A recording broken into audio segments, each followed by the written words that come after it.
Welcome to learning corner. இன்றைக்கி நம்ம பார்க்க போகிறது நவம்பர் 16 to 22க்கான கரண்ட் அஃபேர்ஸ். இது பார்ட் 1 பார்ட் 2ன்னு போடுறேன். இது பார்ட் 1.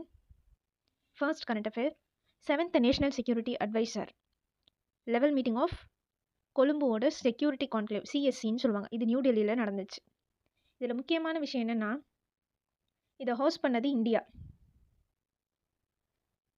இதனோட மெம்பர்ஸ்னு பார்த்தோன்னா Sri Lanka, Bangladesh, Maldives, Mauritius and India. அது மட்டும் இல்லாமல் இந்த கான்க்ளேவில் ஒரு மெம்பர் எக்ஸ்ட்ராவாக ஆட் ஆகியிருக்காங்க, அதாவது 6th member Seychelles. Next, Mumbai metro 2B Mandale depot. இதுதான் ஏஷியாவோட லார்ஜஸ்ட், அது மட்டும் இல்லாமல் நம்ம இந்தியாவோட ஃபர்ஸ்ட் எலிவேட்டட் மெட்ரோ டிப்போர்ட். இந்த டிப்போர்ட்டில் மொத்தமாக 72 ட்ரெயின்ஸ் நிற்கலாம், அதாவது டபுள் டக்கர் மாதிரி. கீழே 36 ட்ரெயினும் மேலே 36 ட்ரெயினும் நிற்கலாம். ஸோ இது எந்த இடத்துல இருக்குது? மும்பையில் இருக்கக்கூடிய மண்டலே டிப்போர்ட்டில் இருக்குது. மண்டலே டிப்போர்ட் மெட்ரோ 2Bன்னு சொல்லுவாங்க அதை. அடுத்தது 3rd Chanakya defence dialogue CDD. இதுவும் நியூ டெல்லியில் நடந்திருக்கு, நவம்பர் 27 to 28.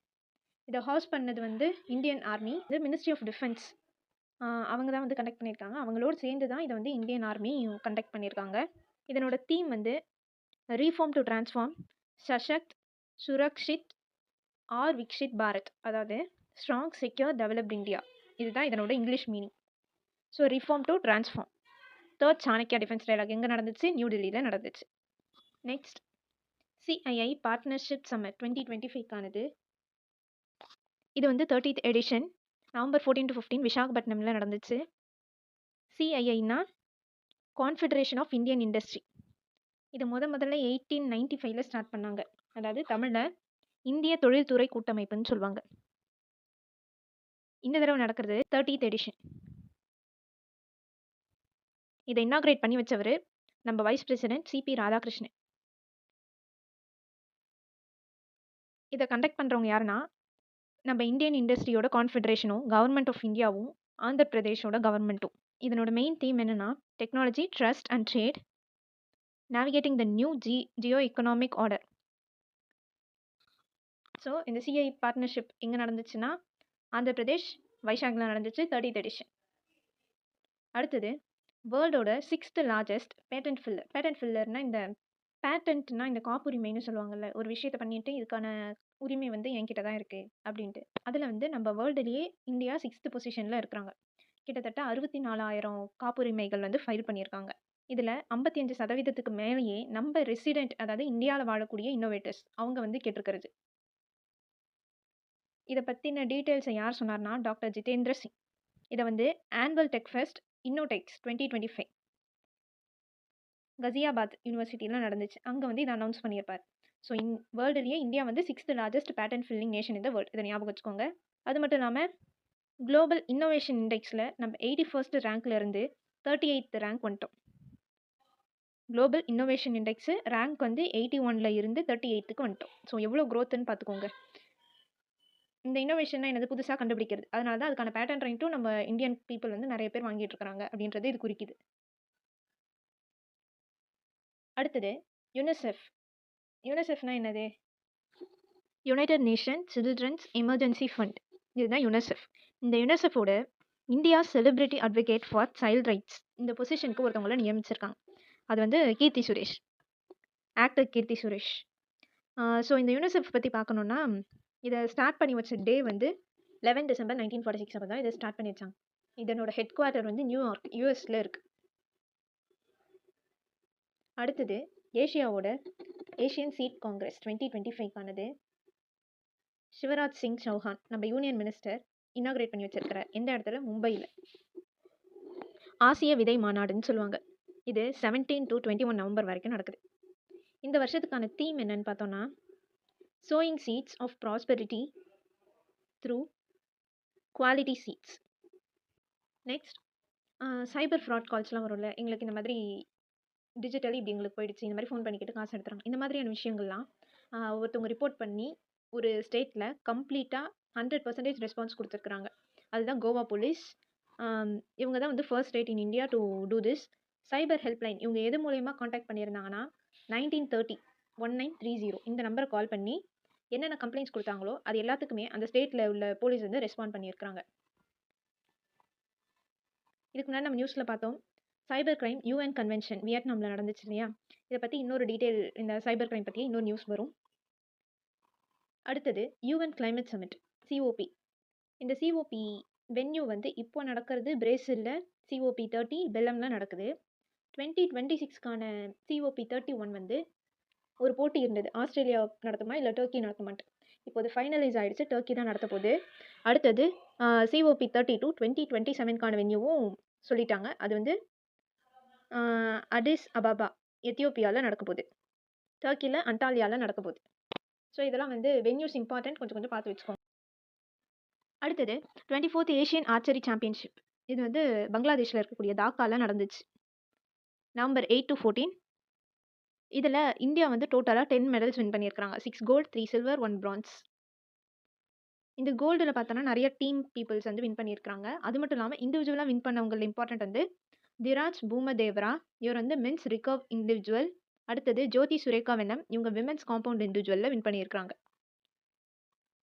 இவங்க மட்டும் இல்லாமல் இந்த மென்ஸ் ரிகர்வ் இண்டிவிஜுவல் திராஜ் பூமதேவரா இருக்கிறார் இல்லையா, இவர் வந்து கிட்டத்தட்ட 18 வருஷம் கழிச்சு இந்த ஃபீல்டில் நம்ம இந்தியா வந்து கோல்டு மெடலை வாங்கியிருக்கிறாங்க. அதுக்கப்புறம் அங்கிதா பாக்கத், இவங்க எல்லாருமே வந்து கோல்டு மெடல் வின்னர்ஸ். அடுத்தது global climate change performance index. இதுக்கு முன்னாடி நம்ம பார்த்தோம், இந்த கிளைமேட் ரிஸ்க் ஆனுவல் இண்டெக்ஸ்னு ஒன்று ரிலீஸ் பண்ணியிருந்தாங்க. அதை ரிலீஸ் பண்ணது வந்து ஜெர்மன் வாட்ச், ஒரு Germany based environmental think tank. இப்போ ரிலீஸ் பண்ணியிருக்கிறது என்னென்னா பெர்ஃபார்மன்ஸ் வைஸ் ரிலீஸ் பண்ணியிருக்காங்க. இதில் இந்தியா வந்து போன வருஷம் 10th பிளேஸில் இருந்துச்சு. 13 பிளேஸ் கீழே வந்து 23rd பிளேஸ்க்கு போயிடுச்சு. ஏன்னா நம்ம இந்த கோல் இந்த மாதிரியான விஷயங்கள்லாம் நம்ம அதிகமாக ப்ரொடியூஸ் பண்ணி யூஸ் பண்ணுறோன்றதுனால நம்மளோட லெவல் வந்து ரொம்ப கம்மியாயிடுச்சு. ஸ்கோர் வந்து 61.31. ஸோ இந்தியா வந்து ஒரு ஹை பர்ஃபார்மர் அதில் இருந்து மீடியம் பர்ஃபார்மராக மாறிடுச்சு. இதை ரிலீஸ் பண்ணது ஜெர்மன் வாட்ச், அப்புறம் new climate institute, climate action network. இதில் வந்து ஃபர்ஸ்ட், செகண்ட், தேர்ட் பிளேஸ்லாம் யாரும் இல்லாமல் டென்மார்க் வந்து 4th பிளேஸில் இருக்குது. ஸோ இந்த கிளைமேட் ரிஸ்க் ஆனுவல் இண்டெக்ஸ்னு பார்த்தோம் இல்லையா, அதில் வந்து ஷார்ட் டேர்ம் பேசிஸில் 15th பொசிஷன்லையும் லாங் டேர்ம் பேசிஸில் 9th பொசிஷன்லையும் இந்தியா இருந்துச்சு. அடுத்தது 25th சம்மர் டிஃபெலிம்பிக்ஸ். இது வந்து 25th, இது வந்து டோக்கியோ ஜப்பானில் நவம்பர் 15 to 26 நடந்துச்சு. இது வந்து 100th ஆனிவர்சரி இந்த வருஷம் அவங்க நடத்துறது. கிட்டத்தட்ட 3000 அத்லட்ஸ் வந்து கம்ப்ளீட் பண்ணியிருக்காங்க ஃப்ரம் 80 நேஷன், 21 ஸ்போர்ட்ஸில். இந்தியா வந்து இதில் 20 மெடல்ஸ். நம்ம இதுக்கு முன்னாடி பார்த்தது இந்தியன் ஆர்ச்சரி, அதில் வந்து 10 மெடல்ஸ், இதில் 20 medal, 9 gold, 7 silver, 4 bronze. So ஓவராலாக 25th சம்மர் டிஃபெலிம்பிக்ஸில் நம்ம 6th பொசிஷனில் முடிச்சிருக்கிறோம். அடுத்தது திவ்ய காலமேளா. இது வந்து ஒரு டிசபிலிட்டிஸ் உள்ளவங்களை வந்து திவ்ய கஜன் அப்படின்னு சொல்லுவாங்க. அவங்கெல்லாம் வந்து ஷோகேஸ் பண்ணக்கூடிய ஒரு இடமா இந்த திவ்யா காலமேளா இருக்கும். நவம்பர் 16 to 23 நடக்கும். லக்னோ யூனிவர்சிட்டியில் நடந்துச்சு. Indians ministry of social justice and empowerment தான் இதை ஆர்கனைஸ் பண்ணியிருக்கிறாங்க. நிறைய ஆர்டிஷியன்ஸ், ஆண்டர்பிரினியூவர்ஸ், பர்ஃபார்மர்ஸ் இவங்கெல்லாம் வந்து இதில் பார்ட்டிசிபேட் பண்ணியிருப்பாங்க. லக்னோ யூனிவர்சிட்டி எங்கே இருக்குன்னா உத்தரப்பிரதேஷில் இருக்குது. அடுத்தது 26th ஹார்ன்பில் ஃபெஸ்டிவல். இந்த ஹார்ன்பில் ஃபெஸ்டிவல்ன்றது நாகாலாந்தில் நடக்கும். நாகாலாந்தில் கிசாமா அப்படின்ற ஒரு வில்லேஜில் நடக்கும். கோஹிமா கிட்டக்க இருக்குது. இது கரெக்டாக 1st டிசம்பர் நடந்துச்சு. இந்த 1st டிசம்பர் என்னென்னா நாகாலாந்தோட ஸ்டேட் ஃபுட் டே. அந்த ஸ்டேட் ஃபார்ம் ஆன நாள் வந்து 1st டிசம்பர். பொதுவாக வந்து நாகாலாண்டை லேண்ட் ஆஃப் ஃபெஸ்டிவல்ஸ்னு சொல்லுவாங்க. இந்த ஹார்ன்பில் ஃபெஸ்டிவலை ஃபெஸ்டிவல்ஸ் ஆஃப் ஃபெஸ்டிவல்னு சொல்லுவாங்க. இது கிட்டத்தட்ட 10 நாள் நடக்கும். வந்து நிறைய ட்ரைப்ஸ், நாகா ட்ரைப்ஸ் வந்து பார்ட்டிசிபேட் பண்ணுவாங்க. 2000ல் இது வந்து ஸ்டார்ட் ஆச்சு, இந்த ஃபெஸ்டிவலை கொண்டாடுறது அப்படின்றது. ஸோ இப்போ வந்து 26th ஃபெஸ்டிவல். இந்த வருஷம் அயர்லாந்து, சுவிட்சர்லாண்ட்லாம் வந்து பார்ட்னர் கண்ட்ரீஸாக இருக்கிறாங்க. இதுதான் வந்து அந்த ஹார்ன்பில்.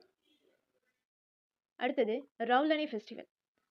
இது வந்து கிட்டத்தட்ட 5000 வருஷமாக இது நடந்துட்டுருக்கு. ஒரு வின்டர் ட்ரெடிஷன். இது வந்து ஹிமாச்சல் பிரதேஷ். ஸோ ரவுலனே ஃபெஸ்டிவல் வந்து ஹிமாச்சல் பிரதேஷ், ஹார்ன்பில் ஃபெஸ்டிவல் வந்து நாகாலாந்து. இது வந்து கின்னூர் டிஸ்ட்ரிக்ட். இந்த கின்னூர் டிஸ்ட்ரிக்டில் தான் வந்து சிப்கேலா பாஸ் போகுது. ஸோ இது என்னென்னா 2 மென்க்கு கல்யாணம் பண்ணி வைப்பாங்க. க்ரூம ரவுலானும், பிரைட ரவுலனே அப்படின்னும் சொல்லுவாங்க. இது வந்து ஒரு செலஸ்டியல் ஃபேரிஸ். அவங்கள வந்து சானீஸ்ன்னு சொல்லுவாங்க. ஸோ இத வந்து செலிப்ரேட் பண்ணக்கூடிய ஒரு விஷயம் தான் இது. இதில வந்து இந்த மாஸ்க்லாம் போட்டுட்டு டான்ஸ்லாம் ஆடுவாங்க. அடுத்தது 10th edition of international Gita festival. இது வந்து குருஷேத்ரால நடந்திருக்கு. 3 week spiritual and cultural celebration.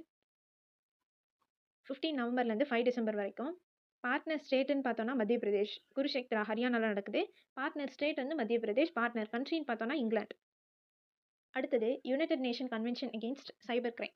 இதுதான் நான் முன்னாடி சொன்ன சைபர் கிரைம் பற்றி இன்னொரு நியூஸ் இருக்குன்ட்டு. டிசம்பர் 2024ல இந்த united nation convention against cyber crime அப்படின்ற ஒரு கன்வென்ஷனை கொண்டு வந்தாங்க. யார்? UN general assembly.